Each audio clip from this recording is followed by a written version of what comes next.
আমল বেশি বেশি করতে হবে, কারণ আমাদের আমলও কম, এই জন্য আমল বেশি বেশি করতে হবে। এই জন্য রমজান মাসে 30টি রোজা আমরা রাখবো এবং শাওয়াল মাসে 6টি রোজা আমরা রাখবো ইনশাআল্লাহ। আমার ভাইরা বন্ধুরা, এই জন্য আমি বলবো যে এই শাওয়াল মাসে 6টি রোজা আমরা রাখবো, আমাদের যাতে মিস না হয়।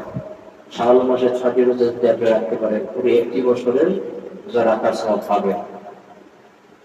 এই বছর থেকে ওই বছর পর্যন্ত অনেক মানুষই মারা যাবে, কেউ বেঁচে থাকবে, কেউ ইন্তেকাল করবে, কিন্তু যাদের হায়াত আছে আল্লাহ পাক তাদেরকে এই সুযোগটা দেবেন। এই জন্য আমরা চেষ্টা করব রমজান মাসে রোজাগুলো ঠিক মতো রাখবো, এবং রমজান মাসের পরে যে শাওয়াল মাস, শাওয়াল মাসের 6টি রোজা আমরা রাখবো ইনশাআল্লাহ।